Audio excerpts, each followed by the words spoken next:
as heads of state, in a meeting, we asked M23, the people in there, are they Rwandese or they are Congolese?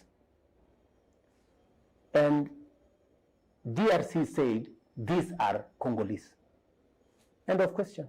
So if these are Congolese, how does it become a Rwanda problem? Let's make a first comment on this. President William Ruto from Kenya is a newcomer in the ongoing conflict in the Democratic Republic of Congo, the DRC. In this interview, he is trying to confuse the public opinion. For those who don't know or don't understand the conflict in DRC, the M23 that the President William Ruto is talking about is an armed group labeled as a terrorist group by the Congolese government. The M23 is financed, armed, supported by Rwanda, and this group is composed in majority of Tutsi from Rwanda. In 1998, the M23 was fighting in the Congo under the name of RCD. Then, in 2006, the M23 changed its name and became the CNDP. Finally, from 2012, the M23 took the name of M23, a name synonym of terror and destruction in Congo until this day.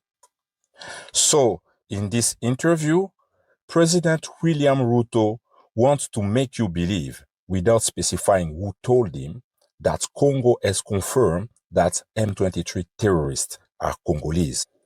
And apparently, it is enough to wash and clean Rwanda of its responsibilities in the conflicts in the Democratic Republic of Congo, while all the UN reports prove Rwanda's involvement. Mr. Ruto is lying and spreading fake news. Now, let's see what President Paul Kagame from Rwanda is saying about M23. Well, first of all, the problem of Congo, or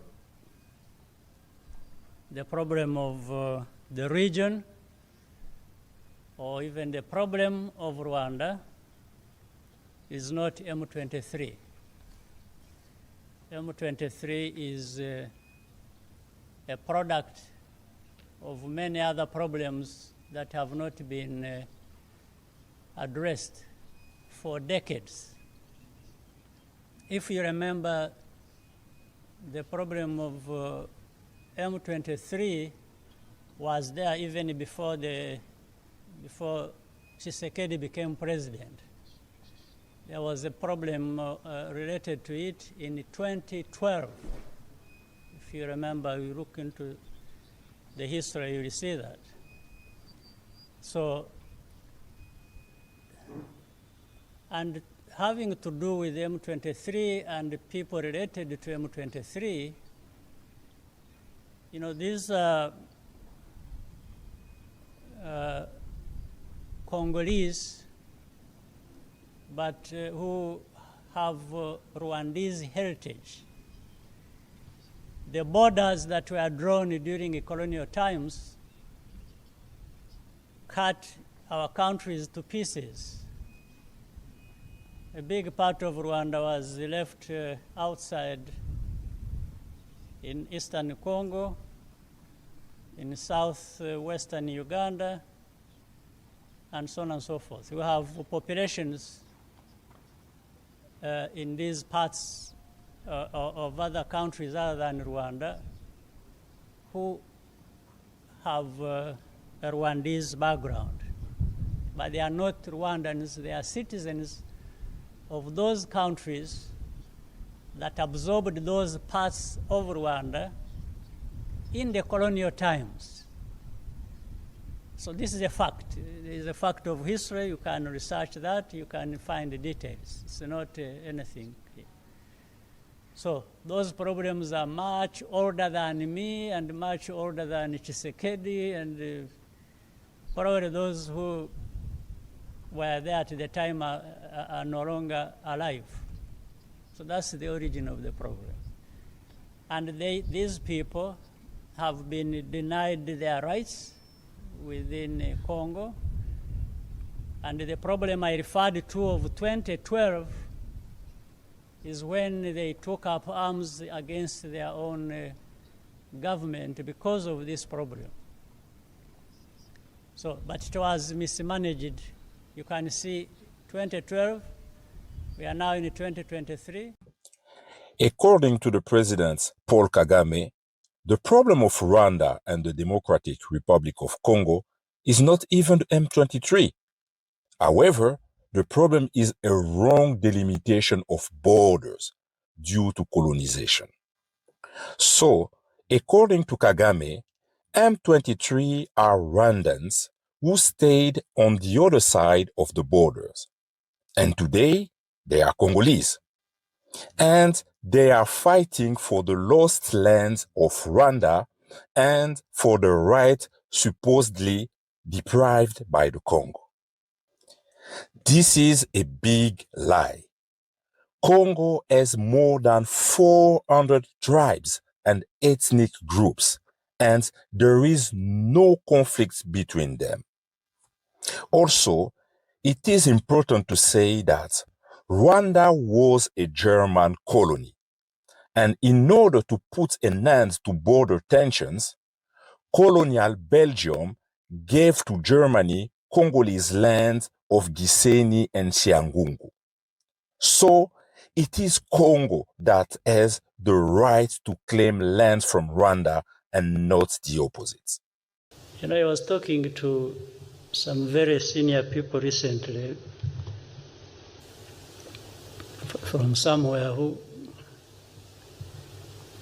were saying, no, the Congolese are saying we steal their colta, we steal their gold. And then I asked them one question. There was many readers. I said, there is something I know. Some people come from Congo, whether they smuggle or go through the right channels, they bring minerals, but most of it goes through here, does not stay here. It goes to Dubai, goes to Brussels, goes to Tel Aviv, goes to Russia. It used to go to Russia. I don't know whether it still goes there. It goes everywhere. So I was asking them, I said, are you on the list of those who are stealing minerals of Congo? Because these things, they end up with you. For us, we are now, they go through our country. But they are accusing us of stealing Congo's minerals. How about the destination? Why don't you talk about it?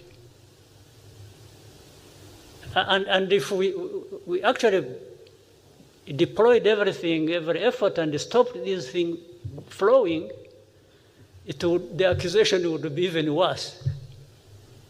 Yeah, they would be seeing no more gold coming through here, going to them, then they say, these people, they are causing problems. Under pressure from its Western partners, President Paul Kagame from Rwanda recognized that the reality of war in eastern Congo, in the province of North Kivu, is just an economic war. Paul Kagame recognized that the minerals looted from Congo transit freely through Rwanda, and then they are sent to other countries, probably through ports in Kenya. DRC, the AU, the East African Community, and Kenya are seized with that matter. I've just told you that Kenya had 1,000 troops in Haiti. We now have another 800, not in Haiti, but in DRC. We now have another 800 troops from SADC. We are going to be having a meeting of the East African community. I did send my my foreign minister to Kinshasa. They had a conversation, and shortly we will be looking at how to begin the dialogue process under the Nairobi process, because we believe there is no military solution to what is going on in DRC, but instead, dialogue should be able to give us the necessary momentum and outcomes that would settle the matters in Eastern DRC. So both the AU, the East African community, and Kenya as a country are seized. After 30 years of war in Congo, in the province of North Kivu, President Paul Kagame from Rwanda has become a troublesome partner because of his crime, and above all, he was not able to achieve the objectives assigned to him. United States of America and Western countries decided to choose a new strongman, a new house slave, for the protection of their interest in Congo. Now, President William Ruto believes he will convince the Congo and Congolese to give away their lands to Rwanda through a simple dialogue, so there will be peace in Congo and in the region. So, what will be Congo's answer about this dialogue? Well, the answer of the President Tshisekedi of DRC to President William Ruto is simple and clear. Permettez-moi de réagir à la très brillante prestation de notre frère le président William Ruto, qui malheureusement s'est un petit peu déplacé, mais également de notre frère le président Brice Oligui, sur la nécessité d'être unis et les avantages qui en découlent. Je suis un panafricaniste convaincu. Et lorsque je suis devenu, c'est ça la preuve d'ailleurs, lorsque je suis devenu président de la République, il y a presque 5 ans maintenant, la première destination à laquelle j'ai réservé mes déplacements, c'était l'Afrique. J'ai commencé par le Kenya, à l'époque du prédécesseur du président Ruto, puis je suis passé par l'Angola et je suis arrivé en République du Congo, chez notre aîné, puis j'ai fait le Rwanda et l'Ouganda. Depuis lors, j'ai parcouru et visité tous les 9 pays voisins de la République démocratique du Congo. Mon but était de parler à tous mes interlocuteurs, mes pairs, de la nécessité que nous avons de vivre en paix, de vivre unis et de développer des projets qui vont être à l'avantage de nos populations respectives. Donc c'est vous dire l'attachement que j'ai à la paix et à l'unité des peuples d'Afrique. Mais, car il y a un mais, et là je voudrais vraiment m'excuser de tempérer un peu l'enthousiasme qui a été le nôtre lorsque nous avons suivi le président Ruto, pour dire malheureusement nous sommes loin de la réalité. Parce qu'en ce moment par exemple où nous parlons de ce sujet très très important, hyper important, la conservation de notre biodiversité, de nos forêts, il se passe actuellement dans le parc de Virunga une des réserves naturelles les plus importantes au monde en forêt, en biodiversité, un activisme armé qui met à mal cet écosystème, qui le détruit. Et cela n'a pas été décidé à Washington, à Paris, à Bruxelles ou à Londres. Ça a été décidé en Afrique, et plus précisément à Kigali. c'est l'œuvre d'un frère africain. C'est pour vous dire que nous devons bannir l'hypocrisie qui est entre nous. Nous devons bannir des fléaux tels que le tribalisme, la haine de l'autre. Et c'est là, je crois, que nous pourrions parler d'abattre nos barrières, d'effacer les tarifs douaniers, etc. Tout simplement parce que, malgré nos engagements, rappelez-vous, à l'Union africaine, l'horizon 2020 était l'objectif pour faire taire les armes en Afrique. C'est devenu une chimère. Et nous ne nous en offusquons pas. Nous ne condamnons pas. Et tant que ce sera comme ça, il faudra oublier toutes les bonnes initiatives telles que celles préconisées par le président Ruto. Nous devons avoir le courage de nous regarder entre Africains, les yeux dans les yeux, et nous dire que on ne peut pas s'appeler frère et se poignarder dans le dos en même temps. Nous devons arrêter de rejeter nos responsabilités sur les étrangers non africains.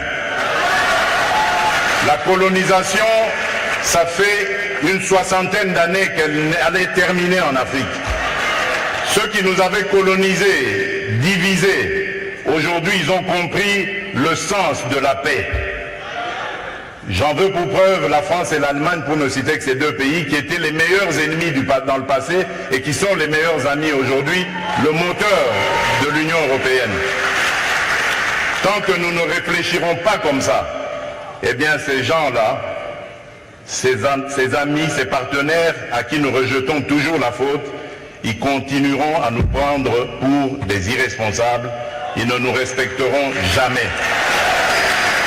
J'ai suivi tout à l'heure avec attention l'adresse du président Macron, toute sa bonne volonté à vouloir venir dans des partenariats, mais j'ai tout de suite compris par son attitude que c'était du politiquement correct. Il n'en croyait pas un mot. Non pas parce que lui est menteur, non, loin de là. Parce que nous ne sommes pas sérieux, et eux le savent. Le jour où nous mettrons fin à ce à quoi nous assistons aujourd'hui, à l'est de la République démocratique du Congo par exemple, des voisins qui viennent semer la pagaille, la mort, la désolation, uniquement dans le but de s'enrichir, de piller les ressources. Le jour où nous mettrons fin à ce genre de comportement, alors oui, là nous aurons compris. Parce que je suis désolé, en tant que président de la République démocratique du Congo et face à ce genre de choses, je ne suis pas tenté de construire des ponts, mais plutôt des murs pour sécuriser ma population. The truth is that the war in Congo is an economic war to steal natural resources for the benefit of Western countries and multinational companies. Rwanda, Uganda, and Kenya are simply the executors of this looting.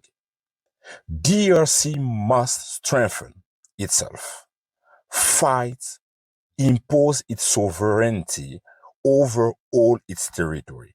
And DRC has no interest in engaging in any dialogue with a third country for wealth that belongs to it. The only possible dialogue is a win-win partnership for the benefit of Congolese first.